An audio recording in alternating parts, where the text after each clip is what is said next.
Welcome,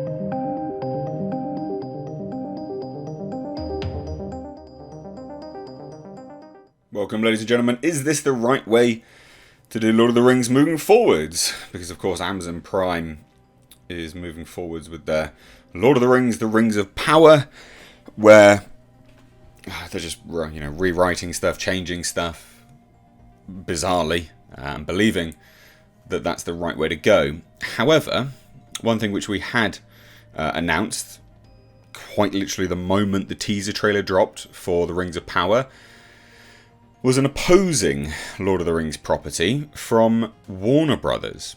And this is the Lord of the Rings, The War of the Rohirrim. Now, this is going to be an anime, and it's got members, professionals, that worked alongside Peter Jackson on the original Lord of the Rings trilogy. And I think that a lot of this looks better, quite frankly. It's telling a story. And not only that, we're having returning actors, which is a nice touch. So let's take a look. This is our latest update on this. So this is Deadline. They got the exclusive that Brian Cox, Gaia Wise, and Miranda Otto are just some of the names in the voice cast for New Line Cinema and Warner Brothers Animation's upcoming The Lord of the Rings, The War of the Rohirrim. So just as a bit of a backdrop to this, the movie will centre around the fate of the House of Helm Hammerhand and the mighty King of Rohan, character, of course, who is actually from the books. And again, it's telling a story. Which is more than can be said for the Rings of Power, which is taking characters and then not telling any story related to the books at all. Which is great. Good for you, I guess. And in fact, there's actually, the anime itself is going to be directed by Kenji Kamiyama, so that's good. A lot of people are always like, oh, anime, Western, blah. Kenji Kamiyama is good. I think that's, a good sign of this particular anime, at the very least, anyway. Now, what's going to be done is 183 years before the events chronicled in the original trilogy.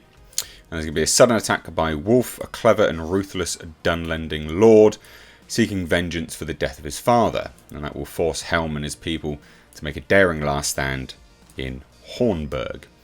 It's a mighty fortress that will later come to be known as Helm's Deep. So it's good, it's fleshing out a lot. And I think, this is some key concept artwork from it. I think it looks good. And there's some other concept, we've seen a fair amount of concept artwork now. This looks good as well. And then this is the first piece of concept artwork we saw. I think this all looks great. Now, anyway, so we'll have Hera, the daughter of Helm, and she will obviously be in a desperate situation and summon the will to lead the resistance against the deadly enemy intent on their total destruction. So you've got sort of two stories running there. Which I think will be interesting. Now, we've got Wise. So, that is Gaia Wise. Will play Hammerhand's daughter, Hera. And Luke Pasqualino will portray Wolf. Otto, who starred in the Lord of the Rings movies, will be reprising her role as Eowyn, Shield Maiden of Rohan, and serves as the tale's narrator.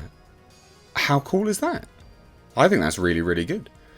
Now, the rest of the long list of actors. Lorraine Ashbourne, who was in Bridgerton. Yazdan Kafori, who was in I Came By. Never heard of that. Benjamin Wainwright, who was in World on Fire. Lawrence Ubong Williams, who's in Gateway. Sean Dooley, who's in The Witcher. Michael Wildman, who was in Hobbs and Shaw. Again, cool, I guess. Jude Ackwood-Woodike, Beast of No Nation, Bilal Hasner, and Janine Duvitsky. So, some large names, some not so large names, but nice to see that they're having returning individuals anyway. Now, this is the really positive stuff, and this is why I say this is the way to do it moving forwards, I think. If you're just going to butcher stuff, just leave it alone. But it's been executive produced by Oscar winner Philippa Boyens from the screenwriting team behind The Lord of the Rings and the Hobbit trilogies. Now again, people will critique The Hobbit, and rightly so as well. And people will critique the Lord of the Rings trilogies as well. You know, I get that. But there's a lot of, I mean, that's good, right? Someone who was actively involved in the original ones, which were so well loved, you know, at least the trilogy anyway, is executive producing. That's good news. Depends on how much of an executive producer role she's going to have. Hopefully creatively more so than anything else. But then also going to be produced by Joseph Chow, who did Blade Runner Black Lotus, which I've heard is not horrendous. To me it looked garbage, but some people have watched it and said it's not horrendous, so cool, I guess. And then we've got the writing team behind Phoebe Gittins and Artie Papagorigu.